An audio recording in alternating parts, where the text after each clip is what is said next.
Diddy's homes in Los Angeles and Miami were raided by Homeland Security, and everything we're hearing is this is in connection with the human trafficking, the sex trafficking allegations that have been made against him in the various civil cases. And clearly now the feds are investigating this. As you can see, the dramatic footage outside his home here in L.A., where they had several people out in the front yard for questioning. Now and then actually there were people who were cuffed eventually, including two of Diddy's sons. Now, we don't know at this stage if they have been booked for anything, but they were in handcuffs. And I want to say this quickly because they were in handcuffs, but a lot of times they do that to get them out of the house because they don't know their status. It doesn't mean they're suspects or arrested. It could be, but it doesn't mean that. And so this is a typical thing that happens. But this is a federal investigation in 2 states. And, you know, we talked about the various civil allegations.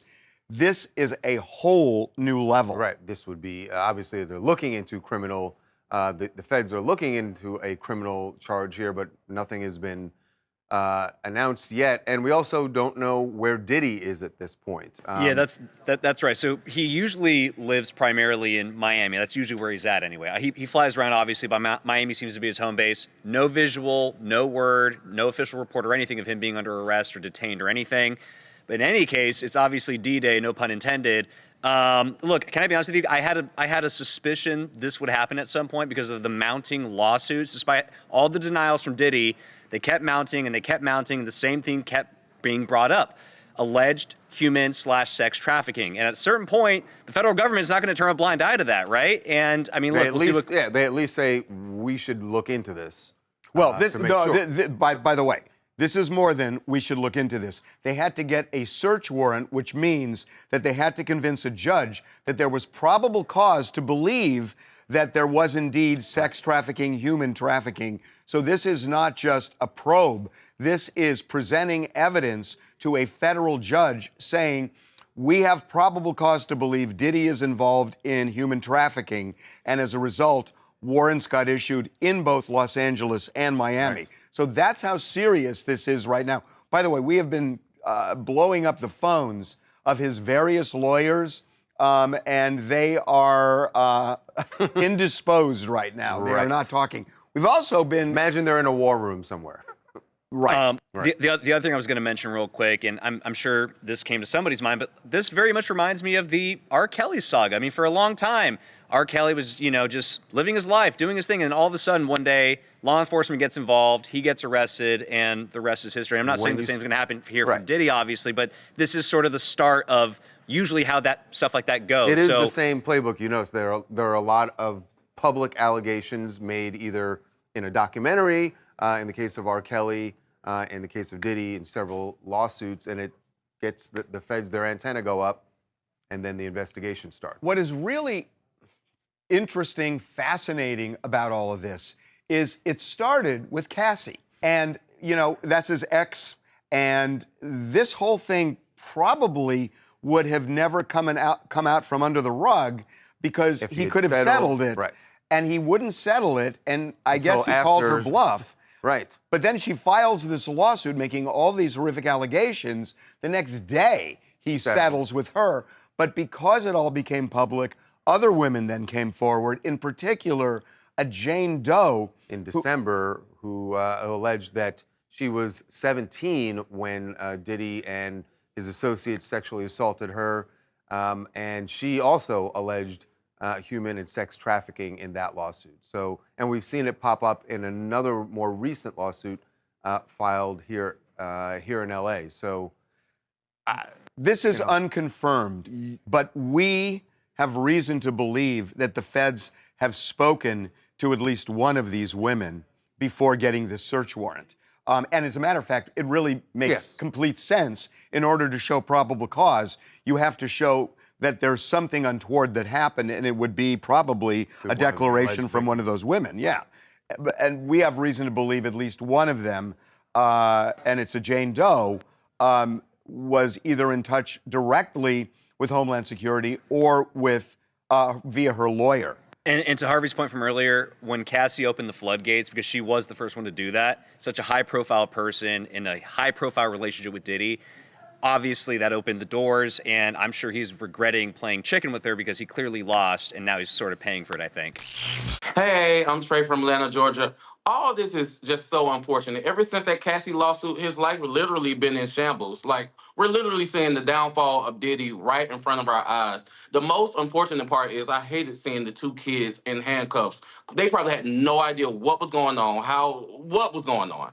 Like, at the end of the day, like, salute and thoughts and prayers to everyone involved. Hopefully something. And where is Diddy at? Where does he go? He had to be tipped off. Where is he at? We don't know at this moment where Diddy is. There's a chance we've heard he might be on a jet.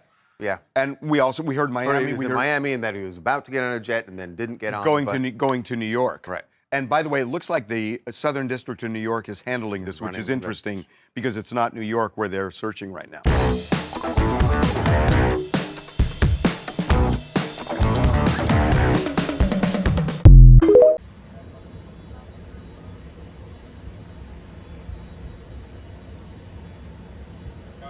I guess you wonder what's going to happen next, Diddy. I know.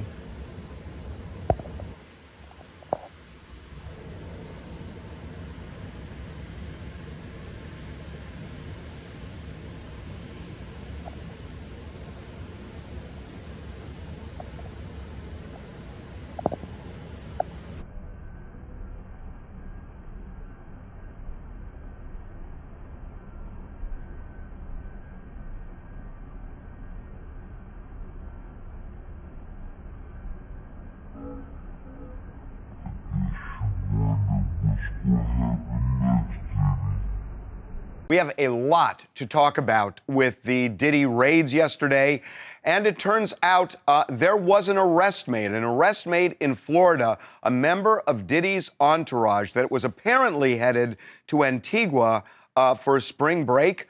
He was busted in Florida for drugs. Yeah, so there were the raids at the homes, one here in LA and then the other one in Miami.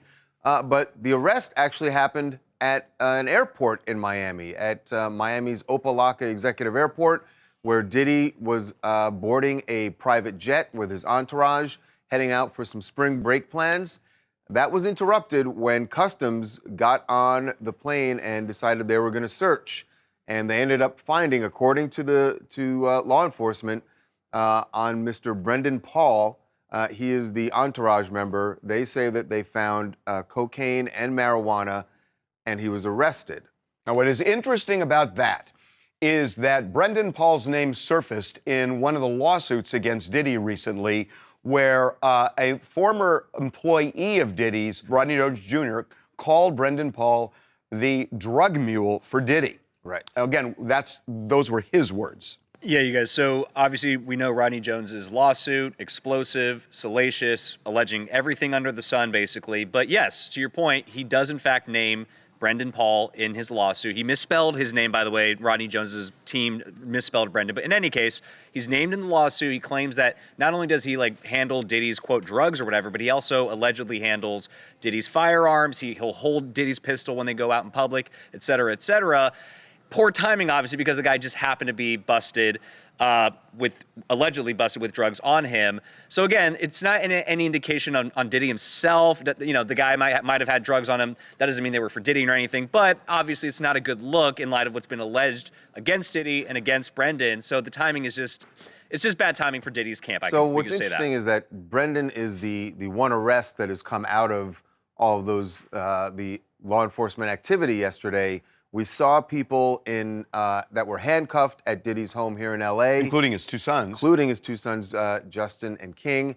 They were not arrested. They were detained during the search, but they were released after that. And in fact, we got some photos of them late last night where they were leaving the home. And look, maybe they're not coming back to the house. Well, the house must be torn apart. I mean, that's the way. Yes. That's the way the feds roll.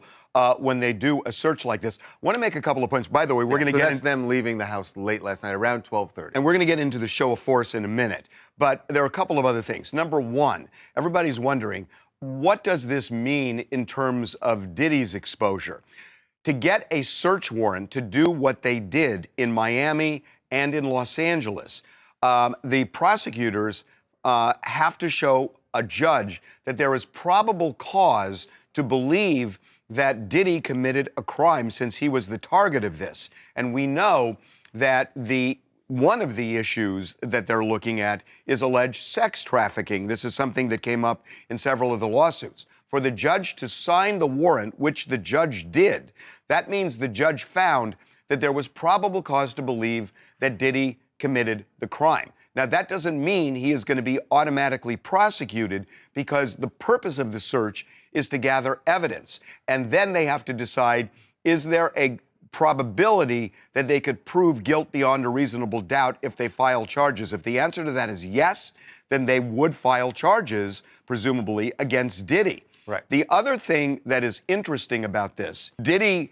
had no idea, nor did his team, that there was even an investigation, much less they were on the precipice of a search. Which I say, like, the fact that they didn't suspect that there might be an investigation, I don't know. I mean, with all these allegations out there and knowing that U.S. attorneys are hearing these allegations, these are the kind of things they tend to look into. And you got to imagine that Diddy, and since we know that he didn't see this coming, that there was an investigation, makes the video we got of him outside Miami Opelika Airport as the customs agents are going kind to of accentuates the point. Yeah, he just seems confused. What's the next step? What happens from here?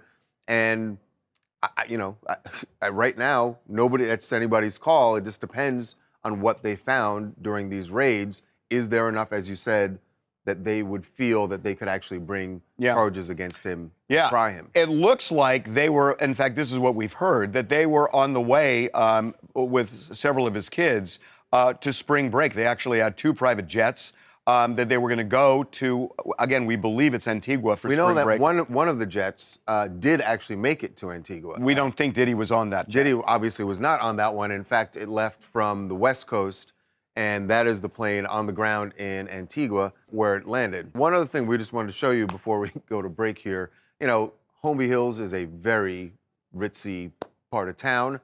Diddy has, as you would imagine, some very famous neighbors who couldn't get to their homes, one of them being the director, Ridley Scott, who was stopped, obviously, where the LAPD was there to maintain security on the street. He couldn't get to his home for a while, was standing outside on the other side of the police tape like everyone else. One of the few times that being an Oscar nominee doesn't really get you anywhere in Hollywood. They're like, sorry, sir. You get a table somewhere, but you can't get your house. All right, so within those docs, and this is where it gets relevant, there is one man that is named as being the person that can do the cleanups, right? This is the guy that you are supposed to call if you get into any sort of a scenario.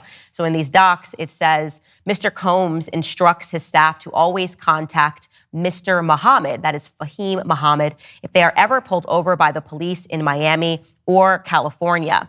And upon information and belief, this is regarding the shooting that took place at Chalice Recording Studios. Again, he is alleging that Diddy and his son shot someone. And after that shooting, the documents say explicitly that Mr. Muhammad spoke with the LAPD after G was shot at the recording studio. The LAPD was in the recording studio and witnessed the blood in the restroom, and they went with the bogus claim that the shooting of G occurred outside of the studio. This was all thanks to Mr. Muhammad's connections within law enforcement. So again, what we are seeing there is that you call this guy and this guy will make it disappear, and the media will report whatever the incident is in a capacity that covers up the crime, allegedly. Well, guess what, ladies and gentlemen? The cleanup guy, Mr. Fahim Muhammad, was also on the scene when Michael Jackson died. So I want to introduce you to and allow you to listen to Ian Carroll. He's an independent journalist that is investigating everything that is going on, and he explains that connection that Fahim has with Michael Jackson. Take a listen. So this new lawsuit just came out that shows tons of evidence that P.Diddy, Puff Daddy, has been running a sexual blackmail operation very much like Jeffrey Epstein, but in the rap and music industry for basically 30 years.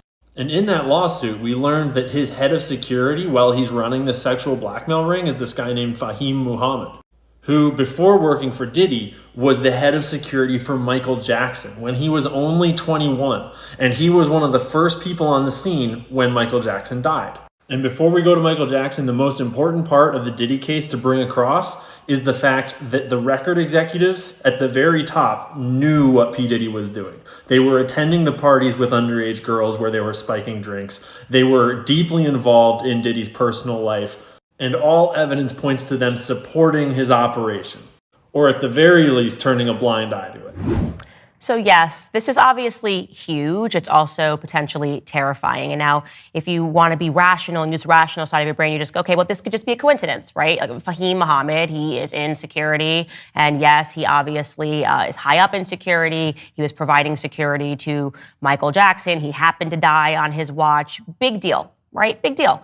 Well, I think that would lead us to the question of who exactly is Fahim Muhammad, because that's kind of a big first job to have. You're 21 years old and you're protecting the king of pop. What exactly are his qualifications? Let's go back to Ian Carroll and his reporting. And now, here's the best part. Check this out. This is in all of his bios, by the way, but we're pointing it out now. In 2008, Fahim graduated from Sacramento State University with a Bachelor's of Science degree in Business Administration with a concentration in real estate and marketing. Okay? Do you realize what's wrong with that yet? Anything coming to mind? When did Michael Jackson die? June 25th, 2009. Jackson died from cardiac arrest caused by a propofol and benzodiazepine overdose, caused by his doctor, apparently. Hold up. Hold the phone. Pause. Why is a dude who just graduated college last year with a business and real estate degree the head of security for the king of pop, for Michael Jackson, the most famous musician of all time? Yeah, that is remarkably suspicious. And if we had a media that was interested in actually presenting the truth and not just propagandizing on behalf of the state, they would probably explore and look deeper into who this character is. But of course, that's not what the media does. Instead, they are meant to convince people of certain narratives. And like I said in the past, I've been a victim to that. I was obviously very young when everything was going on with Michael Jackson, and I believed the media, which is why I was kind of stunned to kind of go back and revisit the Michael Jackson case. And Ian has extensively unpacked that, revealing, and I did not know this, maybe perhaps because the media wasn't interested in telling us the end result. But yes, the FBI raided Michael Jackson's home. They poured through hours upon hours of the video footage that he had, other materials, documents that were in his house, trying to find this connection to Michael Jackson and potential child abuse. And what ended up being the result was that they could not find a single shred of proof that Michael Jackson had abused any children. And yet, despite this, the media convinced us that he was a pedophile, or maybe they didn't convince you, but they definitely did a good job convincing me that Michael Jackson was a pedophile. And to be clear, maybe it's perhaps the lack of evidence that was ever uncovered. Michael Jackson was found not guilty of all of the charges that were brought against him. Holy smokes, you're not going to believe this, but there is, in fact, a Diddy and Michael Jackson connection. Yes, the lawsuit that we have been covering and following, so much being revealed. You're not going to believe that somehow it is connected to Michael Jackson and his death. And I gotta be honest, I'm kind of terrified. I think this is gonna be the last day that I cover it because we're getting close to something that is very dangerous. All right, so I wasn't kidding at the top, guys. I am probably not going to cover this anymore because it is definitely getting a bit terrifying. Obviously, we covered this. If you haven't seen it, go back and watch. I believe it was Monday's episode. But yes, the Diddy lawsuit is absolutely crazy. Full stop. What if I told you guys that it is about to get even crazier, that there is directly a link to Michael Jackson's death? I want to be clear that when everything was going on with Michael Jackson, the lawsuits, his death, I thought that we were in full conspiracy theory territory when people were saying that Michael Jackson was killed. I actually know a lot of people that are in the industry who believe that Michael Jackson was killed. And I just thought it just sounds too whacked out